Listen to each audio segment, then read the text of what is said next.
구약에서 우리가 이제 하나님의 계시의 진전을 생각했었고요. 이제 오늘 신약으로 오는데 신약에 어디로 오느냐면 요한복음으로 왔습니다.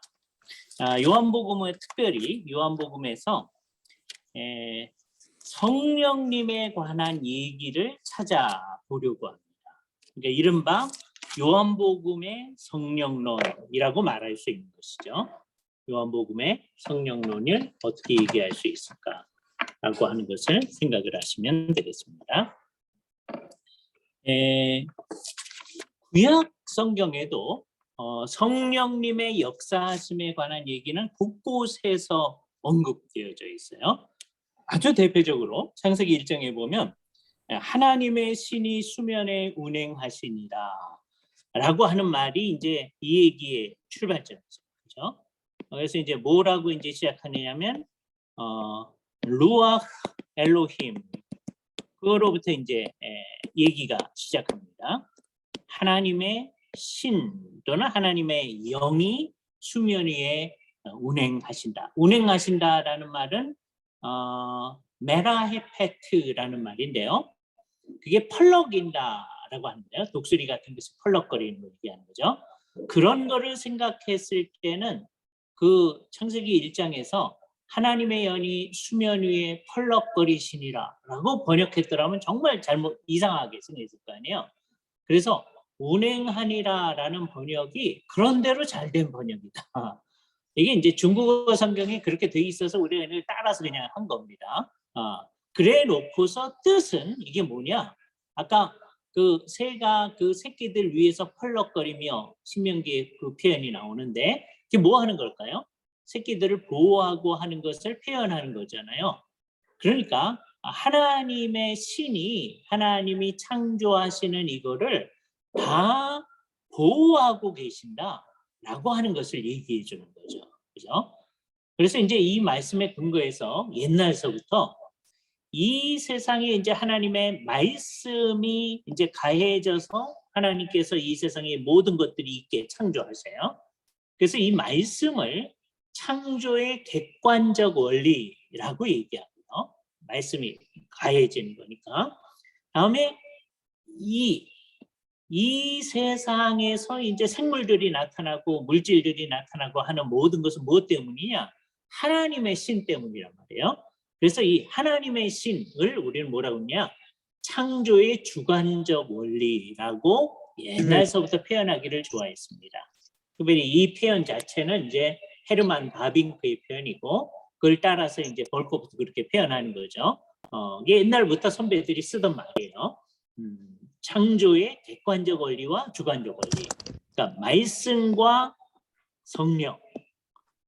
그래서 이것은 이제 우리에게 있어서 계속적으로 우리를 지배해가는 것이 되었습니다.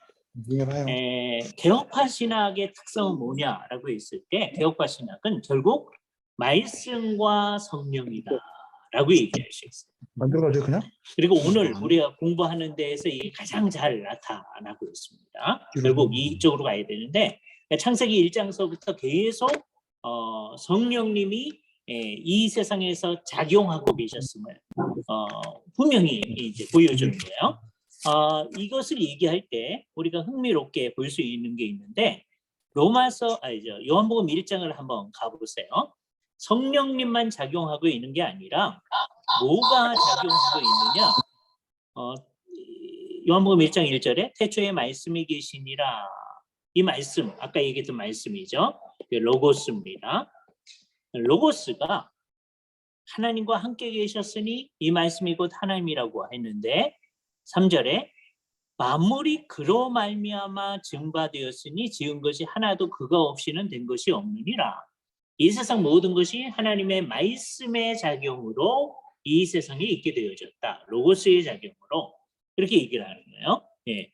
그는 처음부터 이 세상에 있었다라고 얘기를 하는 거죠. 그런데 이 세상이 있었는데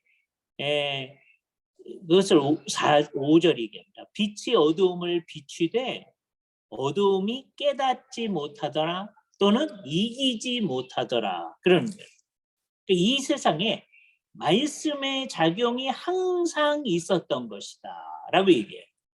10절 그가 세상에 계셨으며 세상은 그로 말미암아 지은 바 되었으되 세상은 그를 알지 못하였다. 말씀에 대해서도 그렇게 얘기하는 거예요. 그러니까 그런데 이 말씀이 이제 어떻게 되어졌느냐? 때가 되었을 때 14절 말씀이 육신이 되어 우리 가운데 거하심에 우리가 그의 영광을 보니 아버지의 독생자의 영광이요 은혜와 진리가 충만하더라. 그렇게 얘기하고 있어요. 그래서 어떻게 됐느냐?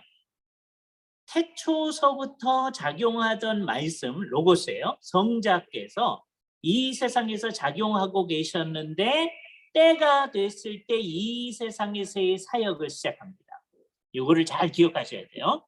이따 성령님에 대해서도 비슷한 얘기를 할 겁니다. 그러니까 성자의 사역은 어떻게 계속되느냐? 이 세상에서 창조되는 때서부터 계속해서 성자의 사역이 계속되는데 그분이 성육신하여 오실 때 그러니까 좀 요한복음 1장 14절에요. 말씀이 육신이 되어 우리 가운데 거하시네. 그걸 우리가 성육신이라고 표현하는 거예요. 말씀이 육신이 되어 우리 가운데 거하시네. 이때서부터 우리는 뭐라고 얘기하는 거냐? 이때서부터를 로고스의 즉 성자의 구속사적인 사역이다 라고 얘기합니다. 구속사적인 사역은 이때서부터 시작된다. 그 전에도 성자의 사역이 있는 거죠. 그런데 사람들은 몰라요. 그래도 있어요. 하나도 그거 없이는 되어지지도 않았고 움직여질 수도 없는 거예요. 이게 굉장히 중요합니다. 마찬가지로 이제 구약 시대에도 성령님이 작용하고 계시거든요. 이 세상에서 일반적으로 있을 뿐만 아니라 특별히 하나님의 백성들 가운데 성령님의 사역이 아주 분명히 있습니다. 특별히 두 곳이 그것을 아주 강조해서 얘기합니다. 어디가 그러냐? 이사야서를 한번 가보세요. 이사야서에 보면 63장에 어떤 일이 있느냐? 63장 어디서부터 보냐면 하나님의 백성들을 얘기를 하는 거예요. 8절 이사야 63장 8절에 그가 말씀하시되 그들은 실로 나의 백성이요 거짓을 행하지 아니하는 자녀라. 이게 이 얘기 들으면서 유대 사람들이 좀 창피하겠죠. 내 백성이다. 감사하죠.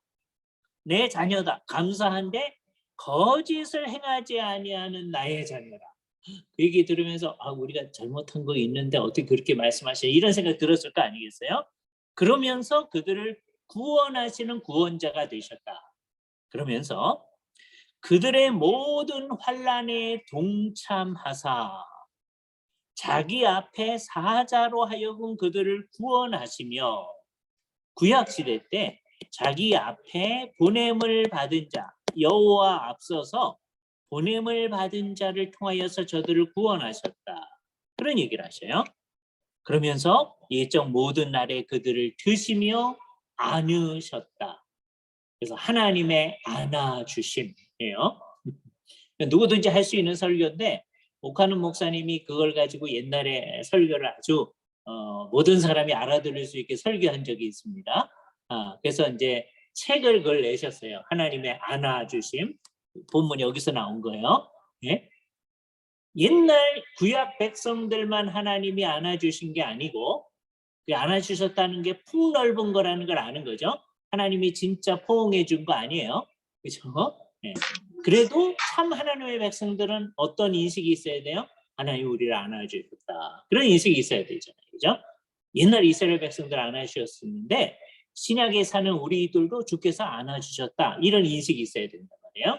하나님 보이지도 않지만 주께서 그러셨다. 그렇게 하면서 그들 가운데 이제 뭘 두셨느냐? 11절 뒷부분을 두세요. 그들 가운데 누구를 두시니가? 성령을 두시니가. 의미가 있죠? 그러니까 구약 시대에 로고스의 작용이 있어서 로고스의 작용으로 저들을 구원하셨을 뿐만 아니라 자기 앞에 사자, 그게 로고스이시니까 구원하셨을 뿐만 아니라 그 백성들 안에 누구를 두셨다고요? 성령님을 두셨다. 이거를 정말 안 믿습니다, 사람들이. 예? 성경을 안 믿는데 특별히 안 믿는 몇몇 가지가 있어요. 근데 뭘 안 믿어요? 구약 시대에 하나님의 백성들 안에 성령을 두셨다. 이걸 안 믿어요. 그래서 이제 뭐라고 얘기들 하느냐 하면 자기들이 성경을 잘 믿는다고 하는 분들이 구약 시대에는 성령님이 우리 안에 있지 않았고 신약 시대에 우리 안에 있다. 이런 얘기를 하려고 그래요. 근데 그렇지가 않다는 걸 여기서 분해해야 돼요. 그죠? 구약 시대에 하나님의 백성들에게 또 누가 계셨다? 성령님이 계셨다. 이거를 정말 믿어야 돼요. 그죠? 근데 이게 좋은 말인데 또 이게 무시무시한 말입니다. 어떻게 됐어요? 10절. 그들이 반역하여 주의 성령을 근심하게 하였으므로 그 성령님이 어디 계셨는데 아까 뒤에 11절 뒷부분에 보니까 어떻게 된 거예요? 그들 안에 두신 성령님. 성령님이 우리 안에 계신 그 성령님을 백성이 어떻게 한 거예요? 반역한 거예요. 그죠? 그렇게 해서 성령님을 반역하면 어떻게 되느냐? 그가 돌이켜 그들의 대적이 되셨다. 얼마나 무시무시합니까? 이 세상에서 제일 무시무시한 일이 하나님이 대적이 되는 거잖아요. 여기 하나님의 대적이 되는 방식이 나타나 있는 거예요. 어떻게 하면 하나님의 대적이 돼요? 우리 안에 계신 성령님께 반역하면 하나님이 대적이 되신다. 이게 하나님이 대적하는 게 벌을 내리시는 거예요. 신하나님의 백성들한테 이건 벌은 아니고 징계이긴 하지만 구약의 용어로는 이제 비슷하게 이제 사용하니까 이렇게 얘기를 하는 겁니다. 이거 잘 생각을 해야 돼요. 그죠? 그래서 우리가 구약 백성들한테 성령님이 계셨구나 라고 하는 것을 분명히 믿어야 돼요. 그죠? 곳곳에 이렇게 많지는 않아요. 그런 얘기가 많지는 않아요. 그러나 곳곳에 그런 얘기가 있다라고 하는 것을 우리는 무시하지 말아요. 그죠? 한 군데 더 볼 텐데요. 하박국서를 한번 봐보세요.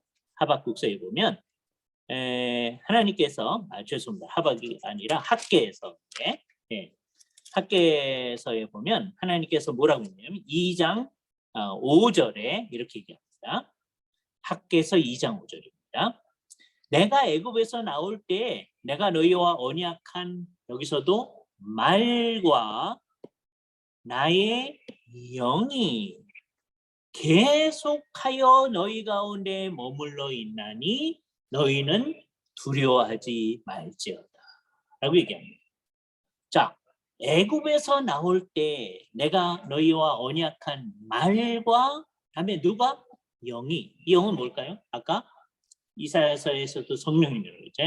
성령님이 지금 이스라엘 백성들이 포로로 잡혀갔다가 지금 돌아온 상황 가운데서 학개서 상황 그런 거예요. 그죠?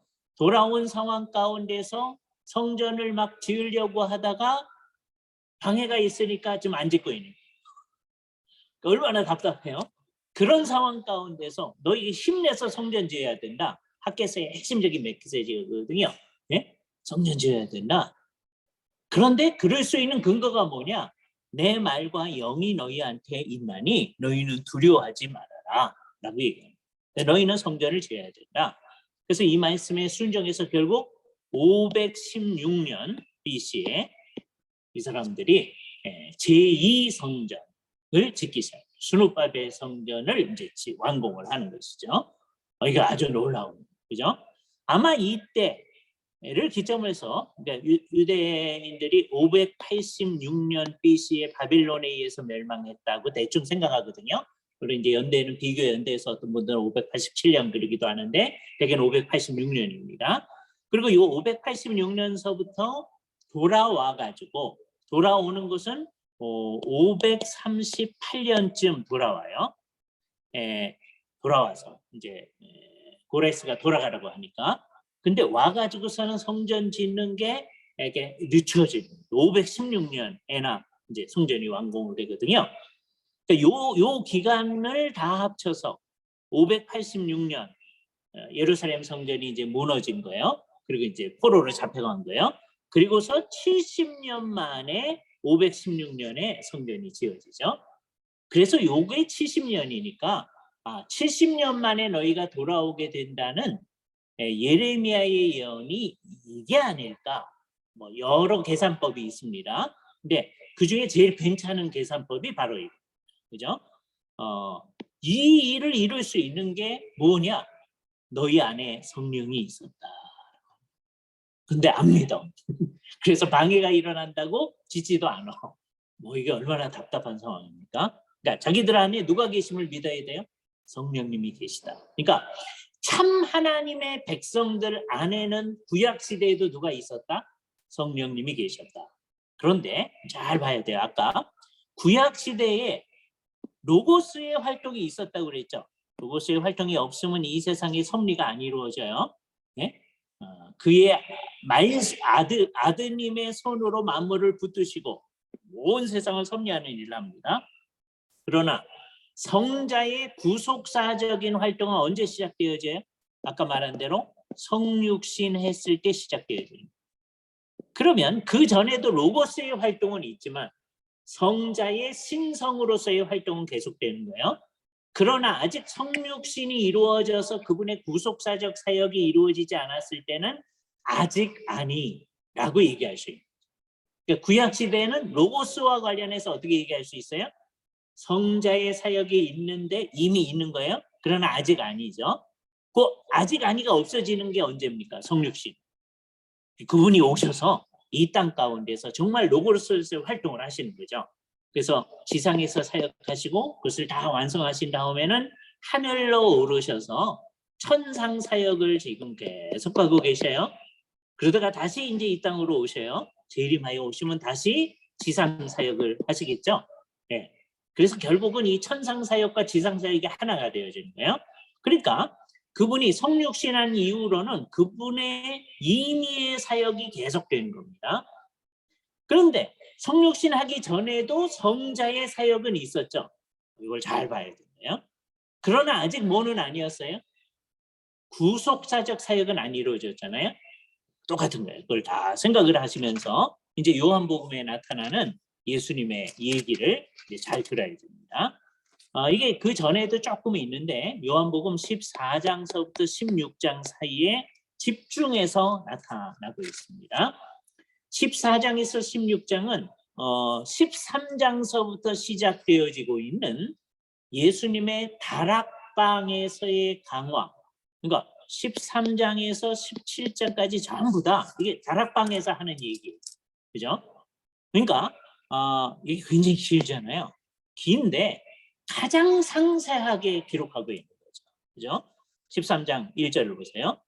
6월절 전에 예수께서 자기가 세상에서 떠나 아버지께로 돌아가실 때가 이른 줄 아시고 세상에 있는 자기의 사람들을 사랑하시되 끝까지 사랑하시니라. 그렇게 하면서 13장 얘기가 시작합니다. 그러면서 이제 식사하는 얘기가 나와요. 3절. 저녁 먹는 중에 예수께서는 아버지께서 모든 것을 자기 손에 맡기신 것과 또 자기가 아버지께로 오셨다가 하나님으로부터 왔다가 하나님께로 돌아가실 것을 아시고 흥미로운 것이죠. 성육신이 하늘로부터 이 세상에 왔다가 예수님이 이제 죽으시는 것, 죽은 다음에 이제 승천하시는 것을 다시 아버지께로 가신 거라고 표현을 하는 거예요. 예수님 그걸 아시고서는 어떻게 하셨느냐? 저녁 잡수던 자리에서 일어나 겉옷을 벗고 수건을 가져다가 허리에 두르시고 제자들의 발을 닦아주기 시작하십니다. 그죠? 요한복음에만 기록되어 있는 소위 세족식 사건이 기록되어 있네요. 예수님께서 이렇게 했으니까 우리도 하자. 그러면 안 되는 거예요. 교황이 그거 합니다. 네? 예수님이 발 닦아주셨으니까 자기도 여기 이제 목요일 날 저녁에 이 목요일 날 저녁에 사람들 데려다가 발을 씻어줘요. 네? 이거는 예수님께서 너희가 날마다 이렇게 하라라는 의도로 해준 거 아니란 말이에요. 네. 그래서 성경에 있다고 해도 우리가 따라하지 않습니다. 가끔가다 중고등학교 때 막 한 적이 있죠. 네? 그러나 워낙 그렇게 하도록 돼 있지가 않은 거예요. 그죠? 예. 그렇게 해놓으시고 14장이 시작되어지는데 분위기를 보니까 제자들이 잘 모르는데 예수님이 이렇게 가실 것 같은 거예요. 그래서 제자들의 마음이 근심에 사로잡혀 있어요. 그것 때문인가? 그것 때문인가? 아니면 36절에서부터 13장 36절에서 38절에 시몬 베드로에 대해서 네가 나를 3번 부인하리라 라고 얘기했기 때문에 근심했는가? 그건 애매합니다. 네? 그러니까 전체적으로 저는 이제 전체적으로 분위기가 예수님이 떠나갈 것 같은 거예요. 그러니까 예수님이 떠나가는 거에 대해서 마음을 이제 안심을 시키십니다. 그래서 뭐라고 하냐면 너희는 마음에 근심하지 말라 이렇게 얘기하면서 시작하는 거예요. 왜? 제자들이 지금 뭐 하고 있어요? 근심하고 있기 때문에. 만일에 제자들이 근심 안 하고 있었으면 예수님이 이렇게 얘기할 때 뭐라고 그랬을 거예요? 아니 왜 우리 근심 안 하는데 왜 뜬금없이 근심하지 말라고 그러십니까? 이럴까 할까? 정말 근심을 하고 있는 거예요. 예수님이 떠날 것 같은 거예요. 그러니까 어떤 사람들은 오늘은 제가 좋아하는 이제 주석가 몇 분을 좀 야단을 칠 텐데 제가 좋아하는 분이 이제 레온 모리스라고 했잖아요. 레온 모리스는 그 13장 36절부터 38절에 베드로가 부인하고 그런 것 때문에 제자들의 마음이 그 얘기를 듣고 나니까 디프레스 되고 걱정했다. 그것을 그러니까 직접적인 문맥에만 신경 쓰신 것 같아요. 뭐 그럴 수도 있어요. 나중에 이제 하늘에 가서 예수님께 이것 때문인지 물어봐야 돼요. 또 다른 제자들한테 당신네들 왜 근심했습니까? 물어봐야 돼. 그죠? 저는 암만 해도 13장 전체로부터 비롯되어지는 예수님이 떠나갈 것 같은 분위기 그것 때문에 걱정하는 거죠. 그죠? 그래서 예수님께서 근심하지 말아라. 하나님을 믿으니 또 나를 믿으라 라고 하면서 근심하지 말아야 되는 이유를 몇 가지를 제공을 하십니다. 첫 번째, 내 아버지의 집에 거할 곳이 많다. 이것도 좋아하는데 많이 안 믿어요. 이걸 안 믿기 때문에 많은 사람들이 예수님이 이걸 안 믿고 뭐라고 그러냐 하면 이 말을 안 믿고 그 뒤에 있는 말만 신경 써요. 그렇지 않았으면 너희에게 일렀으리라. 그러니까 지금 어떻다는 거예요? 내 아버지 집에 지금 거할 곳이 많은 거예요. 이걸 믿어야 돼요. 그거 안 믿으면 그 다음번 거를 읽으면서 오해를 합니다. 내가 딱 읽으면 여러분 또 오해할 사람 나타납니다. 14장 2절 뒷부분 제가 읽을 테니까 여러분이 무슨 오해를 하는지 생각해 보세요. 내가 너희를 위하여 거처를 예비하러 가노니 가서 너희를 위해 거처를 예비하면 내가 다시 와서 너희를 내게로 영접하여 나 있는 곳에 너희도 있게 할 거다. 그랬을 때 상당히 많은 사람들이 예수님이 이 말을 하는 순간서부터 오해를 합니다. 그래서 많은 사람이 어떻게 오해해? 지금 예수님이 하늘에 올라가셔서 뭐 하고 있다? 아파트 공사하고 있다. 예? 그렇게 오해한 사람이 너무 많습니다. 그러나 이 말이 어떻게 시작되어 있는지를 보세요. 내 아버지 집에 거할 곳이 많도다. 이미 많은 거예요. 공사할 필요가 없어. 잘 생각해야 돼요. 더군다나 이제 말장난을 합니다. 이 거할 곳을 영어 성경에서는 뭐라고 했냐면 맨션 그랬어요. 예? 이렇게 거할 곳을 표현하는 말의 하나예요. 진짜로 맨션 생각하면 안 돼요. 예? 맨션이 많은 거예요. 예? 예수님이 공사할 이유가 없어요. 그럼 무슨 말이냐? 지금 예수님이 떠나시잖아요. 지금 떠나는 게 뭐 하는 거예요?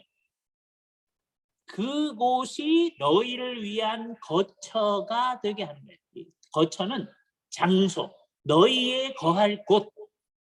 하늘에는 거할 곳은 이미 많아. 이미 많아. 그런데 그게 너희를 위한 곳이 되게끔 하기 위해서 예수님이 지금 떠나갔어요. 이제 성경을 아는 사람은 이제 짐작할 수 있습니다. 예수님이 떠나가서 이제 어떻게 하는 거예요? 구속사역을 이루십니다. 예? 죽으시고 부활하시고 이 구속사역을 극치 이르게 하시는 거예요. 이 일이 뭐 하는 거예요?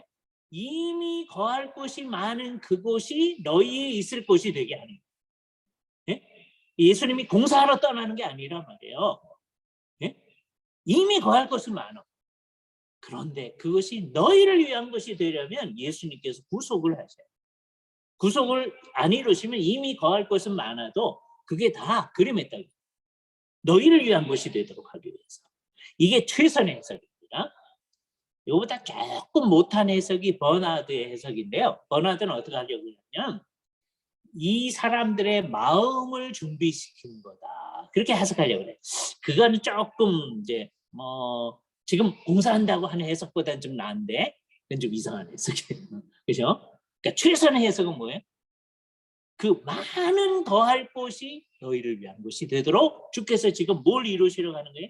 구속 사역을 이루시려고 하는 거예요. 이게 첫 번째 이 본문에서 생각해야 돼요. 그죠? 그러니까 예수님이 떠나는 게 뭐예요? 유익합니다. 안 떠나면 지금 많은 더할 곳이 뭐가 되는 거예요? 아무런 유익이 없는 것이 돼. 우리하고는 상관없는 것이 돼. 근데 떠나셔서 구속 사역을 이루시면 그게 우리를 위해서 유익한 것이 되어져. 그죠? 이게 첫 번째 너희가 근심하지 말아야 될 이유다라고 하는 것을 얘기하는 겁니다. 그 뒤에 있는 거 너무 재미있는데 우리가 다 생각할 시간이 없으니까 이제 넘어가고요. 두 번째 굉장히 중요한 일은 뭐라고 얘기하느냐 하면 11절 얘기해요. 내가 아버지 안에 거하고 아버지께서 내 안에 계심을 믿으라. 뭘 믿어야 되느냐? 성부와 성자가 서로가 서로 안에 계심을 믿어야 된다. 그래서 이것을 우리가 나중에 뭐라고 표현하냐면 상호내주 그랬어요. 상호내주 또는 상호순환. 어려운 말로 circummincessio 그랬습니다. circummincessio라는 말은 그냥 우리말로 상호내주, 서로가 서로 안에 있고 저가 내 안에 있고 내가 저 안에 있도다. 어디서 나온 말이죠? 아가서에서 아주 깊이 있는 사랑을 표현할 때 쓰던 말이죠. 그걸 가져와서 얘기하는 거예요. 아버지께서 내 안에, 내가 아버지 안에 계시다고 하는 것, 그걸 믿어야 된다. 성부와 성자 사이의 이 친밀한 관계성, 상호내주, 상호순환, 요거를 다른 말로 뭐라고 얘기를 했냐면 우리의 선배들이 썼던 아주 유명한 단어가 있습니다. 페리코레시스 또는 페리호레시스. 이 코라는 말이 이제 강해지면 페리호레시스라는 말이에요. 이게 서로가 서로 안에 있는, 그죠? 상호 내주, 상호 순환. 이건 외울 수밖에 없어요. 그냥 페리코레시스, 그죠? 상호 내주, 상호 순환. 아버지께서 아들 안에, 아들이 아버지 안에, 서로가 서로 안에 있어요. 그러면 아버지도 따로 있고 아들도 따로 있지만 아버지와 아들은 항상 같이 있는 거예요. 한 번도 아버지 없이 아들이 있은 적이 없고 아들이 없이 아버지가 있은 적이 없어요. 네? 그러니까 이 세상에서 쓰는 용어하고 다른 말이에요. 이 세상에서는 우리 그 용어를 쓰는데 여러분의 아버지가 맨 처음에 계셨고 여러분이 계십니다. 다음에 여러분이 있고 여러분 자녀가 있게 되어지는 거죠. 네? 이제 어느 순간에 아버지도 있고 아들도 있고 하지만 더 옛날로 가면 어떻게 돼 있어요? 우리끼리는 아버지가 계셨고 그 다음에 내가 있고 그런 거죠. 내가 있고 우리 아들이 있고 그런 거죠. 우리끼리는 그거를 이 성부와 성자의 관계에 집어넣으면 안 돼요. 그죠? 성부와 성자의 관계는 어떤 거죠? 한 번도 아들이 없이 아버지가 있어 본 적이 없다. 한 번도 아버지 없이 아들이 있어 본 적이 없다. 서로가 서로 안에 있다라고 하는 얘기를 하는 거죠. 그런데 이걸 잘 못 믿겠거든. 행하는 그 일로 말미암아 나를 믿으라라고 하는 거예요. 그죠? 그러면서 하는 말이 굉장히 중요한 말 하세요. 진실로 진실로 너에게 이르노니 나를 믿는 자는 내가 하는 일을 그도 할 것이요 또한 그보다 큰 일도 할 것이다. 왜냐? 내가 아버지께로 가기 때문에. 내가 가기 때문에 두 번째 놀라운 축복이 주어지는데 예수를 진짜로 믿는 사람은 지금 예수님이 하는 일을 할 거고 그보다 더 큰 일도 할 거예요. 이 말을 오해하면 안 됩니다. 우리가 어떻게 더 큰 일을 할 수 있어요? 예수님이 모든 일을 다 이루어 놨기 때문에 가능해요. 그러니까 내가 하는 일을 한다. 그게 뭐예요? 예수님이 지금 하나님 나라에 관해서 선포하고 하는 일을 하잖아요. 우리도 뭐 해야 돼요? 하나님 나라를 선포해야 되잖아요. 예수님이 하는 일을 하는 거죠. 근데 우리가 하나님 나라 선포하고 어떤 사람들에게 복음을 전해서 하나님 나라 안으로 들어오게 하는 일은 결국 뭐 때문이에요? 예수님이 그 일을 이루셨기 때문에. 예수님이 안 이루셨으면 못 하잖아요. 그러니까 예수님이 하는 일을 하는데 예수님의 사역에 근거해서 하는 거란 말이에요. 그리고 예수님의 사역에 근거해서 하는 거니까 예수님의 사역이 이루어진 상황에서 하는 거니까 더 큰 일을 하는 거예요. 그런데 더 큰 일인데 그게 뭐에 근거한 일이에요? 예수님의 사역에 근거한 일이다. 예? 그러니까 예수님이 구속 사역을 이루시고 떠나는 것이 더 큰 일을 할 수 있는 토대가 되어져요. 주님이 떠나지 아니하시면 떠나서 구속 사역을 이루실 건데 떠나지 아니하시면 이렇게 할 수 없는 것이다라고 얘기하거든요. 두 번째 약속입니다.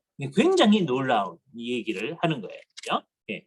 다음에 세 번째, 이게 정말 더 놀라운 얘기를 하는데 이제 오늘 얘기의 핵심입니다.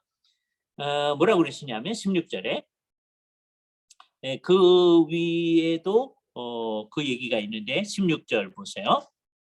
지금 예수님이 이제 떠나갈 것 같으니까 제자들이 지금 걱정을 하는 거예요.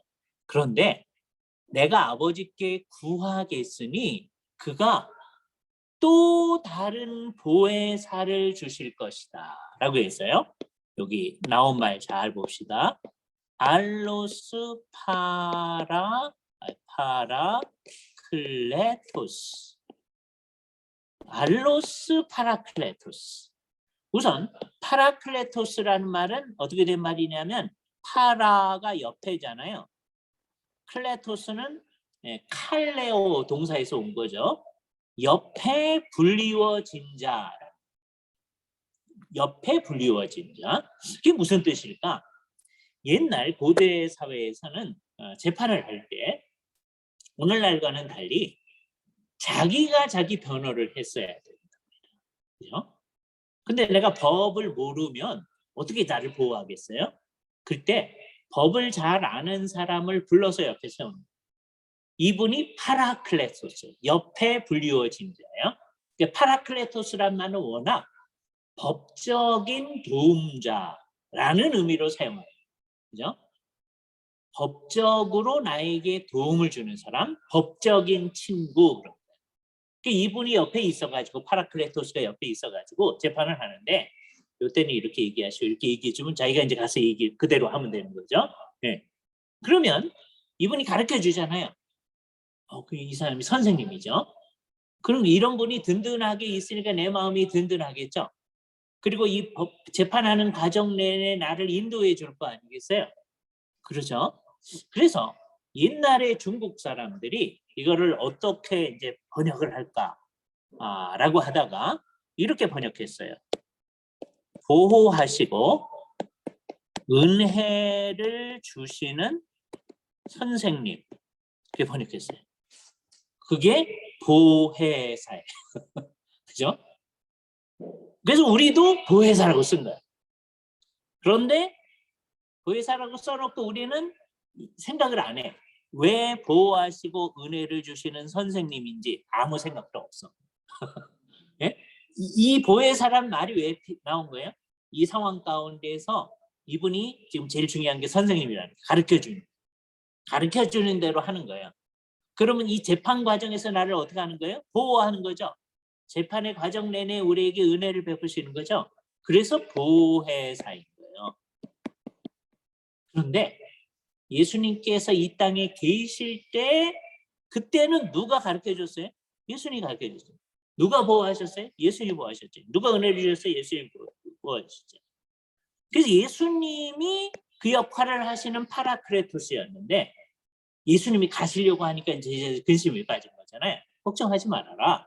내가 아버지께 구하겠으니 그가 또 다른 보혜사, 이게 알로스라는 거예요.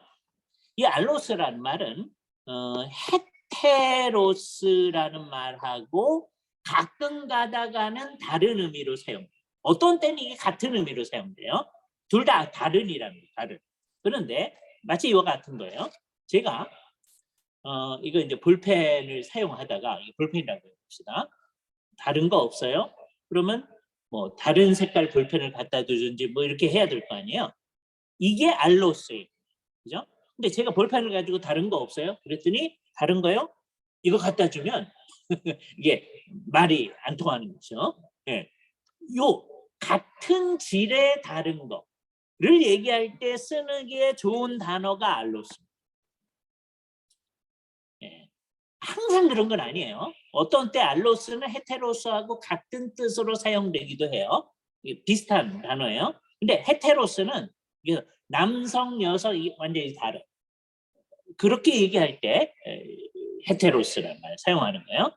헤테로섹슈얼, 남자와 여자가 관계하는, 하나님께서 관계하라고 하신 방식이죠. 근데 그렇게 안 하고 호모섹슈얼은 뭐예요? 남자가 남자끼리, 여자가 여자끼리 하나님의 뜻에 반대로 하는 거죠. 네. 자, 그런데 여기서의 알로스라는 말은 그렇게 완전히 다른 게 아니라 이거하고 다른 거 없어요? 그랬을 때 이거 가져오는 것처럼 그런 게 아니고 이거 다른 거 없어요? 그랬을 때 다른 볼펜을 가져다 주는 거. 그거 같은 거예요. 질이 같은 다른 거. 여기서 이제 우리는 굉장히 중요한 거 하나를 압니다. 우리는 조금 아까 뭘 예수님께서 단언하셨고 그다음에 여태까지 이제 제자들이 예수님하고 같이 있으면서 뭐를 확인한 거예요? 예수님이 요한복음 1장 1절 보세요. 태초에 말씀이 계시니라. 로고스.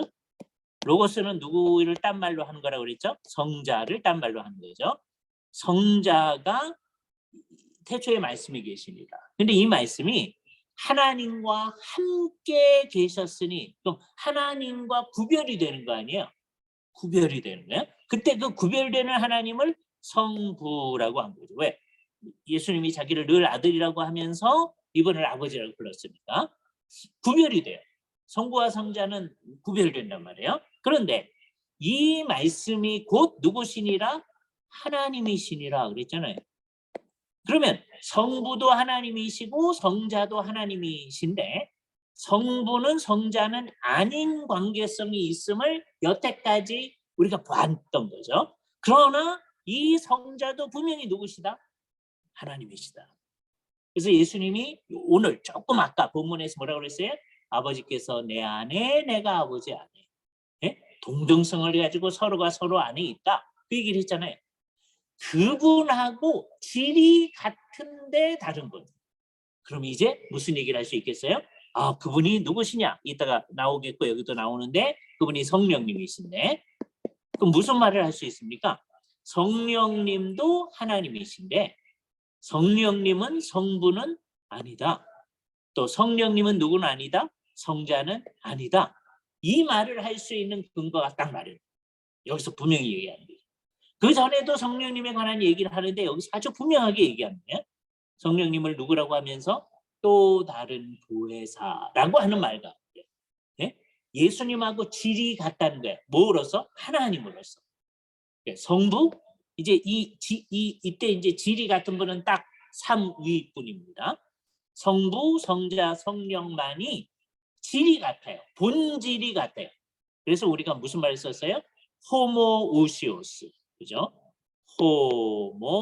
호모우시오스. 호모는 똑같다고 그랬죠. 아까 헤테로스하고 반대예요.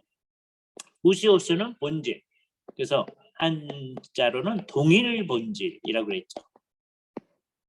누구가 동일 본질이에요? 성부, 성자, 성질의 뭐는 똑같다? 본질. 우시아는 다 똑같다라고 하는 걸 알게 돼요. 그죠?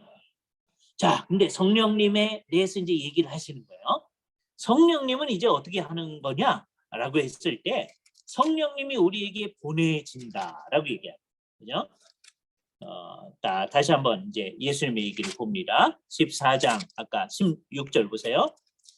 또 다른 보혜사를 너희에게 주사 영원토록 너희와 함께 있게 하시리라.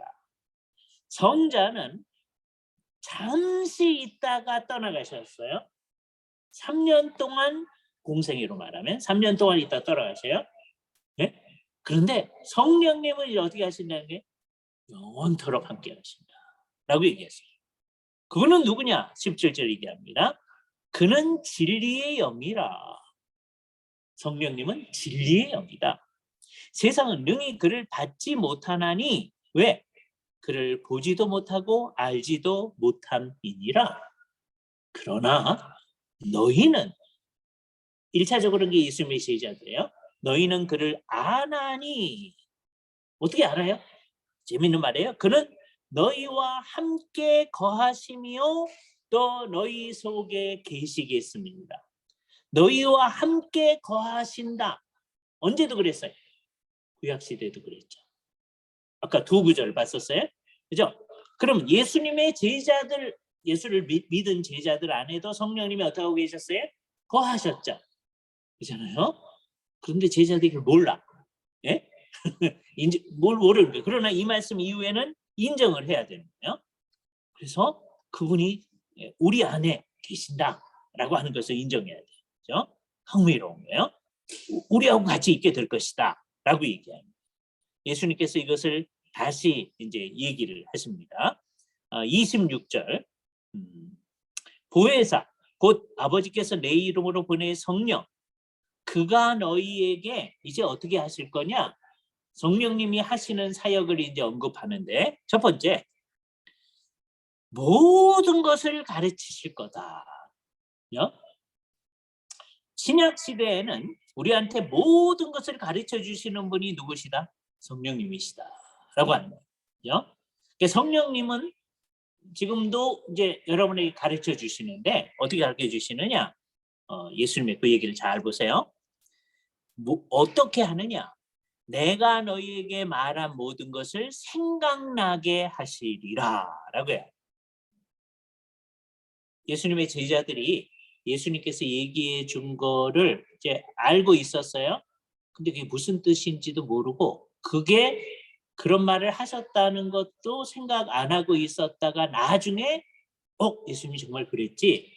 그게 이런 뜻이었지? 이렇게 된 때가 많아요. 그게 누가 깨닫게 해준 거라는 거예요? 성령님이. 너희 안에 계신 성령님이 깨닫게 해준 거예요. 그죠? 이게 흥미로운 얘기입니다. 그런데 여기서 예수님이 뭐라고 그러냐면 아버지께서 내 이름으로 보내실 성령이 그렇게 할 거다. 아버지께서 보내실 성령. 이 말을 주의해 놓으세요. 그죠? 아버지께서 보내실 성령이라고 얘기를 합니다. 15장에서도 이것을 더 얘기를 해요. 이제 성령님이 오시면 어떻게 될 것인가를 얘기하면서 매우 중요한 얘기를 하는데 25절, 26절, 15장 26절입니다. 내가 아버지께로부터 너희에게 보낼 보혜사. 아까 14장에서는 아버지께서 너희에게 보낼 성부께서 사람들에게 보내신다고 그랬죠. 그런데 그것을 15장 26절에서는 누가 보낸다고 그래요? 내가 보낸다. 아들이 보낸다. 이걸 잘 기억해 놓으세요. 성부께서도 보내실 수 있고 누구도 보내실 수 있어요? 성자께서도 보내실 수 있는. 그죠? 그러면서 뭐라고 그러시냐면 내가 아버지께로부터 너희에게 보낼 보혜사 곧 아버지께로부터 나오시는 성령, 나오시는 이란 말씀. 이 말을 예수님이 안 했으면 우리 이 말을 할 수 없습니다. 성령님은 누구에게서 나오신다? 아버지에게서 나오신다. 근데 아까 아버지께서 보낸다고 그랬잖아요. 그러니까 나오시는 거하고 비슷한 말로 사용되는 게 무슨 말이었어요? 보낸다 말이에요. 그러니까 나오시는 하고 보냄 받는다, 보냄 받는다. 이제 같은 말이죠. 아버지 입장에서 말하면 뭐예요? 아버지께서 내 보낸다 또는 보낸다. 그렇게 말하시죠. 그죠? 내 보내는 거 그걸 가르쳐서 이제 라틴어로는 뭐라고 그러냐면 스피라티오 숨 쉬어 내보낸다. 예? 성령이라는 말이 헬라어나 히브리어나 전부 다 바람 또는 숨과 관련된 말이에요. 루아흐라는 말도 바람이란 말이에요. 예? 숨과 관련돼요. 그러니까 성령님은 하나님의 숨결이라고 우리가 표현해요. 예? 근데 오해하면 안 돼요. 하나님이 훅 한 거죠. 표현을 그렇게 하는 거예요. 그렇죠? 예. 하나님의 바람 이렇게 표현할 수 있어요. 그래서 그 창세기 1장에서 하나님의 신이 정확히 번역한 건데 어떤 사람들은 하나님의 바람이 수면 위에 운행하시라 글을 읽는 사람들이 있어요. 왜? 루아흐라는 말이 그런 말이니까. 근데 바람은 뭐다? 하나님의 신이다. 그래서 그분을 스피라티오, 내쉬어진 것이라고 얘기합니다. 그러니까 아버지로부터 나오시고 누구로부터도 나오실 수 있어요. 그러니까 아들로부터도 나오실 수 있죠. 그래서 우리는 아버지로부터 그리고 누구로부터도 아들로부터도 필리오 후에 아들로부터도 다음에 나오시는 성령님을 믿습니다. 그렇게 이제 고백하려고 합니다. 잠깐만 쉬었다가 지금 22분이니까 8분 쉬시는 겁니다. 8분 쉬셨다가 다시 하도록 하겠습니다.